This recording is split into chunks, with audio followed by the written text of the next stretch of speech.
നമസ്കാരം, ഞാൻ ഡോക്ടർ അഖിൽ. അപ്പോൾ നമ്മൾ ലൈഫ് സ്റ്റൈൽ ഡിസീസിനെ കുറിച്ചാണ് സംസാരിച്ചുകൊണ്ടിരുന്നത്. അപ്പം ഏറ്റവും പ്രധാനപ്പെട്ട രണ്ട് ലൈഫ് സ്റ്റൈൽ മോഡിഫിക്കേഷനെ കുറിച്ച് ഓൾറെഡി നമ്മൾ സംസാരിച്ച് കഴിഞ്ഞു. ഒന്ന് ഡയബറ്റീസ് ആണ്, രണ്ട് നമ്മുടെ ഹൈപ്പർ ടെൻഷൻ, അതായത് ബ്ലഡ് പ്രഷർ കൂടുന്നൊരവസ്ഥ. അപ്പൊ ആ രണ്ട് ടോപ്പിനെ കുറിച്ച് വളരെ വിശദമായിട്ട് തന്നെ നമ്മൾ സംസാരിച്ചിട്ടുണ്ട്. അപ്പൊ അതിൽ ചില വിട്ടുപോയ കാര്യങ്ങളുണ്ട്. ആ കാര്യങ്ങളും കൂടെ നമ്മൾ ഈ പറഞ്ഞ ടോപ്പിക്കിനകത്ത് ഉൾപ്പെടുത്തുന്നതാണ്. ഇപ്പൊ ഇന്നത്തെ ദിവസം നമ്മൾ ഏറ്റവും കൂടുതലും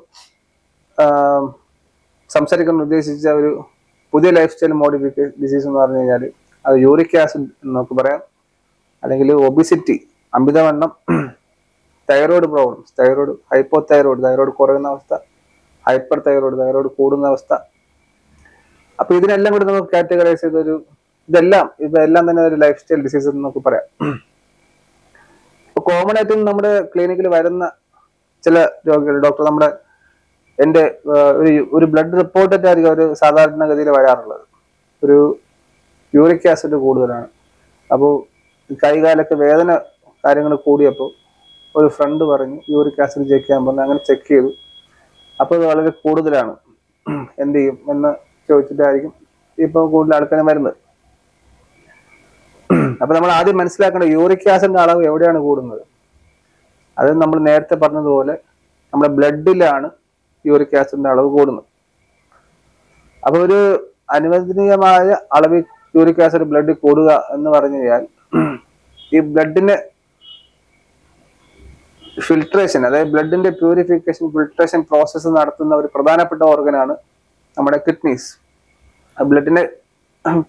ബ്ലഡിനകത്ത് ടോക്സിക് ആയിട്ടുള്ള uric acid, creatine, uric acid, creatine പോലുള്ള ടോക്സിക് ആയിട്ടുള്ള സാധനങ്ങളെ അരിച്ച് പുറത്തേക്ക് കളയുക, യൂറിൻ വഴി പുറത്തേക്ക് കളയുക.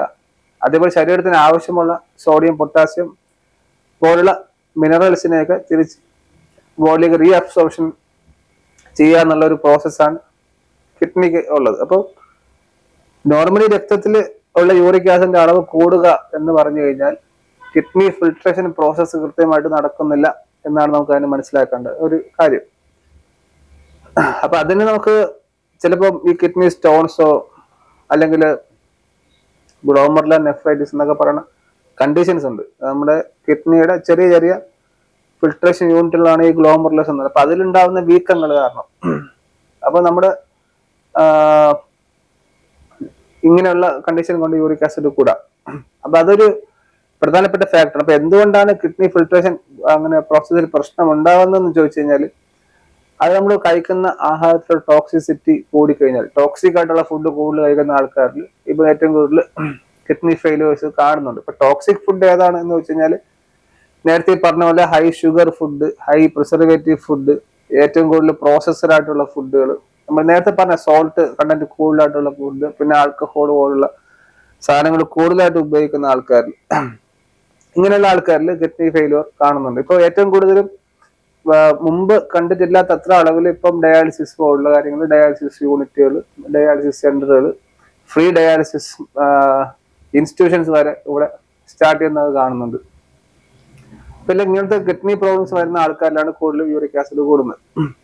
അത് ഒന്നാമത്തതും ഏറ്റവും പ്രധാനപ്പെട്ടതുമായിട്ടുള്ള കാരണം ഇതാണ്. പിന്നെ ഈ യൂറിക് ആസിഡ് എങ്ങനെ ഉണ്ടാവുന്നു നമ്മൾ മനസ്സിലാക്കണം. അതായത് നമ്മൾ കഴിക്കുന്ന പ്രോട്ടീൻസ് ദഹിപ്പിക്കുമ്പോൾ അതിന്റെ എൻഡ് പ്രോഡക്റ്റ് ആയിട്ട് ഉണ്ടാകുന്ന ഒരു സാധനമാണ് ഈ യൂറിക് ആസിഡ്. അതായത് നമ്മളിപ്പോ കൂടുതലായിട്ടും ഇറച്ചി, അനിമൽ പ്രോട്ടീൻസ്, അതിപ്പം റെഡ് മീറ്റ് ആണെങ്കിലും ചിക്കൻ പോലുള്ള മീറ്റ് ആണെങ്കിലും ഒരുപാട് മീറ്റ് കഴിക്കുന്ന ആൾക്കാരിൽ ഈ മീറ്റ് നമ്മുടെ ബോഡിക്കകത്ത് ഡൈജഷൻ നടക്കുമ്പോൾ, ആ പ്രോസസ്സ് നടക്കുന്ന സമയത്ത് അതിന്റെ എൻഡ് പ്രൊഡക്റ്റ് ആയിട്ട് വരുന്ന ഒരു സംഭവമാണ് ഈ യൂറിക് ആസിഡ് എന്ന് പറയുന്നത്. അപ്പൊ ഈ യൂറിക് ആസിഡിന്റെ അളവ് കൂടുമ്പോൾ നമ്മൾ എത്ര അളവിൽ നമ്മൾ പ്രോട്ടീൻസ് കൂടുതൽ കഴിക്കുന്നു അത്രയും അളവിൽ തന്നെ യൂറിക് ആസിഡിന്റെ പ്രൊഡക്ഷൻ നമ്മുടെ ബോഡിയിൽ ഉണ്ടാവും എന്ന് മനസ്സിലാക്കണം. അപ്പൊ നമ്മൾ അതിന്റെ ലൈഫ് സ്റ്റൈൽ ഡിസീസ് എന്ന് പറയാൻ കാര്യം, നമ്മൾ കഴിക്കുന്ന പ്രോട്ടീൻസിന്റെ അളവ് കുറച്ച് കഴിഞ്ഞാൽ തന്നെ നമുക്ക് യൂറിക് ആസിഡിനെ കൺട്രോൾ ചെയ്യാൻ സാധിക്കും. അത് വല്ലപ്പോഴും മുട്ടയോ ഇറച്ചിയോ കഴിക്കുന്ന ആൾക്കാരുടെ കാര്യമല്ല പറയുന്നത്. ഇപ്പം ഏറ്റവും കൂടുതൽ നമ്മുടെ ഈ ഹോട്ടൽ ഇങ്ങനെയുള്ള ഫുഡ് സംസ്കാരങ്ങൾ ഒരുപാട് കൂടുതലാണ്. അപ്പം ഇഷ്ടംപോലെ ഫുഡ് ബ്ലോഗർമാരൊക്കെ തന്നെ ഒരുപാടുണ്ട്. അപ്പം ഈ ഫുഡിന് വളരെ ഇമ്പോർട്ടൻസ് കൊടുക്കുന്ന ഒരു യങ്സ്റ്റേഴ്സ് തന്നെയാണ് നമ്മുടെ പുതിയ കാലഘട്ടത്തിൽ പുതിയ തലമുറയിലുള്ള ആൾക്കാർ, ജനറേഷനിലുള്ള ആൾക്കാർ. അപ്പോൾ ചില ആൾക്കാർ ഇപ്പം കൂടുതലായിട്ടും ഈ മീറ്റൊക്കെ ഒരുപാട് കഴിക്കുന്ന, എല്ലാ ദിവസവും കഴിക്കുന്നവർ, ദിവസവും 1-2 നേരം കഴിക്കുന്നവർ, അങ്ങനെയുള്ള ഒരു കഴിക്കുന്ന സിസ്റ്റം ഉള്ള ആൾക്കാർക്ക് യൂറിക് ആസിഡിന്റെ അളവ് കൂടും. ആ തരത്തിലുള്ള ആൾക്കാർ നിങ്ങൾ കഴിക്കുന്ന അനിമൽ പ്രോട്ടീൻസിന്റെ അളവ് കുറച്ച് കഴിഞ്ഞാൽ ഓട്ടോമാറ്റിക്കലി നിങ്ങളുടെ യൂറിക് ആസിഡ് ലെവൽ ബ്ലഡിൽ കുറയും. അതല്ല ഒരു കിഡ്നി ഡിസീസ് ബന്ധപ്പെട്ടിട്ടാണ് യൂറിക് ആസിഡ് കൂടുതലായിട്ടുള്ളതെങ്കിൽ ആ ഒരു കിഡ്നി ഡിസീസിനെ കണ്ടുപിടിച്ച് അൾട്രാസൗണ്ട് സ്കാൻ എടുത്തുകൊണ്ട് നമുക്ക് ആ ഡിസീസിനെ കണ്ടുപിടിച്ച് അതിനുവേണ്ട ട്രീറ്റ്മെന്റ് എടുത്ത് നമുക്ക് ആ യൂറിക് ആസിഡിന്റെ അളവ് കുറയ്ക്കാൻ സാധിക്കും. യൂറിക് ആസിഡ് ഒരുപാട് കൂടുന്ന സമയത്ത് അത് ക്രിസ്റ്റൽസ് പോലെ വന്നിട്ട് നമ്മുടെ ഈ ചെറിയ സ്മോൾ ജോയിന്റ്സ്, അതായത് നമ്മുടെ കയ്യിലും കാലിലും ഉള്ള ഈ ചെറിയ ചെറിയ ജോയിന്റുകളിൽ വന്നടിയുകയും പിന്നെ ആ ജോയിന്റ്സിൽ ഉണ്ടാവുന്ന പേര് ഗൗട്ട് എന്ന് പറഞ്ഞൊരു കണ്ടീഷൻ എന്നാണ് അത് പറയുന്നത്. ആ ജോയിന്റ്സിൽ വളരെ പെയിൻ ഉണ്ടാവും, അല്ലെങ്കിൽ അവിടെ കുറച്ചൊരു കാൽസിഫിക്കേഷൻ പോലെ ഒരു ഉറപ്പ് പോലെ ഇങ്ങനെ ഉണ്ടാവും. അപ്പൊ ആ ഒരു ഭാഗത്തൊക്കെ പെയിൻ, അതാണ് യൂറിക് ആസിഡിന്റെ പെയിൻ സാധാരണ ഒരുപാട് കൂടുതലുള്ള ആൾക്കാർക്ക് വരുന്നത്. അപ്പൊ അത് വളരെ സിസ്റ്റമാറ്റിക് ആയിട്ടുള്ള ഒരു ട്രീറ്റ്മെന്റും പിന്നെ കൃത്യമായിട്ടുള്ള രോഗനിർണയവും പിന്നെ നമ്മൾ കഴിച്ചുകൊണ്ടിരിക്കുന്ന ഡയറ്റിലുള്ള മാനേജ്മെന്റും അതേപോലെ എക്സസൈസ് ഉണ്ടെങ്കിൽ നമുക്ക് യൂറിക് ആസിഡിനെ കൺട്രോൾ ചെയ്യാൻ സാധിക്കും. ഇപ്പൊ കിഡ്നി ഡിസീസിന് ഏറ്റവും കൂടുതൽ എഫക്റ്റീവ് ആയിട്ട് നമ്മൾ കൊടുത്തോണ്ടിരിക്കുന്ന ഹോമിയോപ്പതി മെഡിസിൻസ് ആണ്. അത് യൂറിക് ആസിഡ് ആണെങ്കിലും അതേപോലെ ഈ അക്യൂട്ട് കിഡ്നി ഫെയിലിയർ കേസുകളുണ്ട്, അതേപോലെ റീനൽ സ്റ്റോൺസ്, ഇങ്ങനെയൊക്കെയുള്ള വലിയ സർജറി റെക്കമെൻഡ് ചെയ്യുന്ന കേസുകൾക്ക് പോലും നമ്മൾ സപ്പോർട്ടീവ് മെഡിസിൻ ആയിട്ടുള്ള ഹോമിയോപ്പതി സിസ്റ്റം ഉപയോഗിച്ചുകൊണ്ട് നമ്മൾ ട്രീറ്റ് ചെയ്യുന്നുണ്ട് ഒരുപാട് കേസുകൾ. അപ്പോൾ നമുക്ക് അങ്ങനെ ചെയ്യാൻ സാധിക്കും. രണ്ടാമത് നമ്മൾ ഏറ്റവും കൂടുതൽ ഡിസ്കസ് ചെയ്യാൻ ഉദ്ദേശിക്കുന്ന പ്രോബ്ലംസ് ഒബിസിറ്റി. അപ്പൊ അമിതവണ്ണം എന്നുള്ളൊരു കണ്ടീഷൻ ഇപ്പൊ ആൾക്കാരിൽ ഒരുപാട് കൂടുതലാണ്.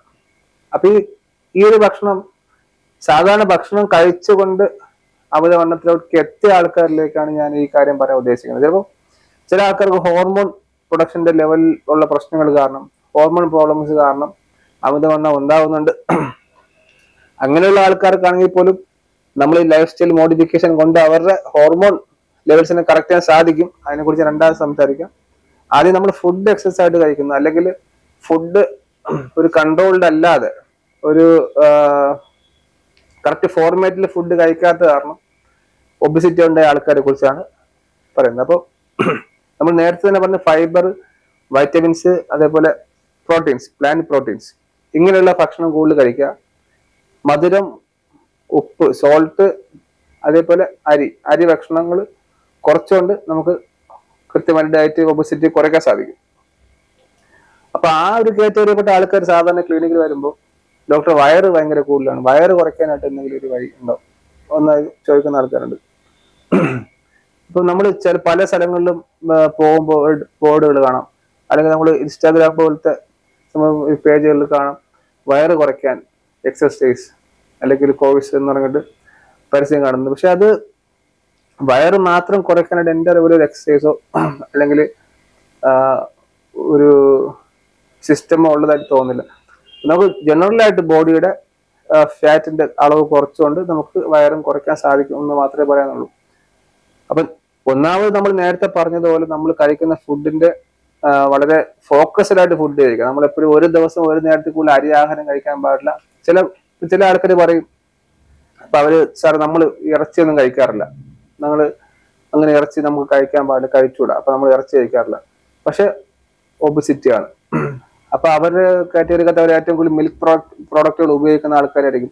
അതായത് ഫാറ്റ്, നമ്മുടെ നെയ്യ്, ബട്ടർ, പനീർ പോലുള്ള മിൽക്ക് പ്രോഡക്റ്റുകൾ ഒരുപാടായിട്ട് കഴിക്കുന്ന ആൾക്കാരായിരിക്കും. അപ്പൊ അങ്ങനെ കഴിക്കുന്ന ആൾക്കാർക്ക് അതാണ് അവർ കൺട്രോൾ ചെയ്യേണ്ടത്.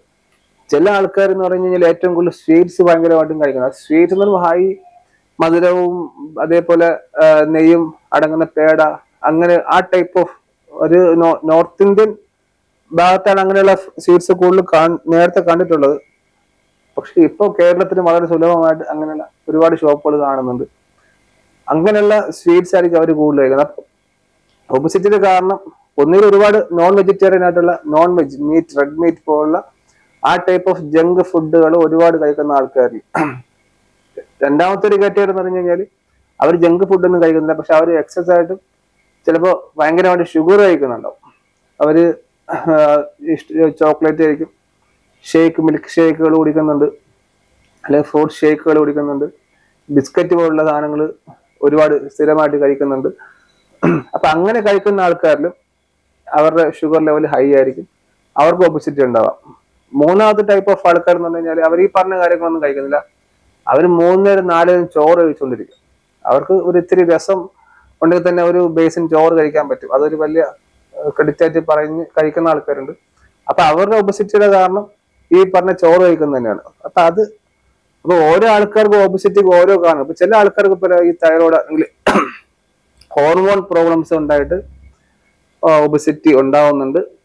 അങ്ങനെയുള്ള ആൾക്കാർക്കും ഒരു പരിധി വരെ ഈ ഡയറ്റ് ആൻഡ് എക്സസൈസ് ചെയ്തുകൊണ്ട് അവരുടെ ഹോർമോൺ പ്രോബ്ലംസിനെ കറക്റ്റ് ചെയ്യാൻ സാധിക്കും.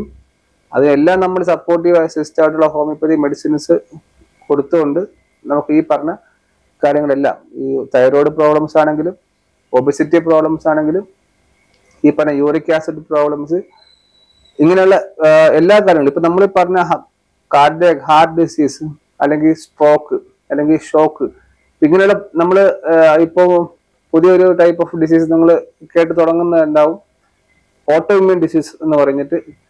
നമ്മുടെ ശരീരത്തിന്റെ പ്രതിരോധ ശക്തി, ഇമ്മ്യൂൺ സിസ്റ്റം തന്നെ നമ്മുടെ ശരീരത്തിനെതിരെ പ്രവർത്തിക്കുന്ന ടൈപ്പ് ഓഫ് ഡിസീസ്. അപ്പൊ ആൾക്കാർ അതിനെക്കുറിച്ച് അറിഞ്ഞു തുടങ്ങി, കുറെ ആൾക്കാർ SLE പോലുള്ള രോഗങ്ങൾ കണ്ടെത്തി തുടങ്ങിയിട്ടുണ്ട്. അപ്പൊ എന്റെ അഭിപ്രായത്തിൽ ഈ പറഞ്ഞ എല്ലാ കാറ്റഗറി ഓഫ് ഡിസീസും ലൈഫ് സ്റ്റൈൽ ഡിസീസ് തന്നെയാണ്. കൃത്യമായിട്ടും നമ്മുടെ ഹെൽത്തിന് വേണ്ടി 2 മണിക്കൂർ സമയം ചെലവാക്കാൻ ഇല്ലാത്ത ആൾക്കാർക്ക് 100% ഇങ്ങനെയുള്ള അസുഖങ്ങൾ വരും. പക്ഷെ ഒരു 2 മണിക്കൂർ നമ്മൾ കൃത്യമായിട്ട് ഹെൽത്തിന് വേണ്ടി സ്പെൻഡ് ചെയ്യുന്ന ആൾക്കാരാണെങ്കിൽ ഈ പറഞ്ഞ എല്ലാ അസുഖവും, ക്യാൻസർ പോലെയുള്ള അസുഖങ്ങൾ വരെ നമുക്ക് 90% നമുക്ക് കൺട്രോൾ ചെയ്യാൻ സാധിക്കും എന്ന് നമുക്ക് 100% പറയാൻ സാധിക്കും. അപ്പോൾ നിങ്ങളുടെ കൃത്യമായിട്ടുള്ള വ്യായാമവും നിങ്ങൾ ഡയറ്റും ഫോളോ ചെയ്യുന്ന ഒരാളാണെങ്കിൽ നിങ്ങളുടെ കുട്ടികൾക്കും അടുത്ത ജനറേഷനും സൊസൈറ്റിക്കും നിങ്ങൾക്ക് കൊടുക്കാൻ പറ്റുന്ന ഏറ്റവും വലിയൊരു സന്ദേശം അതായിരിക്കും. അപ്പം നിങ്ങൾക്ക് ഏറ്റവും കൊടുക്കാൻ പറ്റുന്ന ഒരു മോട്ടിവേഷനും സന്ദേശവും അതായിരിക്കും. അപ്പൊ നിങ്ങൾ എല്ലാവരും നല്ലൊരു ലൈഫ് സ്റ്റൈൽ ഫോളോ ചെയ്തുകൊണ്ട് നല്ലൊരു സൊസൈറ്റിയെ ഉണ്ടാക്കിയെടുക്കുന്നതിൽ നമ്മളെല്ലാവരും നല്ലൊരു പങ്ക് വഹിക്കാൻ സാധിക്കുമെന്ന് ഞാൻ പ്രത്യാശിക്കുന്നു. നന്ദി. Thank you. Entertainment meats information. That zag news. നേരിന്റെ വാർത്തകൾ നിങ്ങളുടെ വിരൽത്തുമ്പിലെത്താനായി സാഗ് ന്യൂസ് ചാനൽ സബ്സ്ക്രൈബ് ചെയ്തും ഷെയർ ചെയ്തും ഒരു ശരിയായ മാധ്യമ നിലപാടിനൊപ്പം നിൽക്കാൻ ഞങ്ങൾ നിങ്ങളെ ക്ഷണിക്കുന്നു.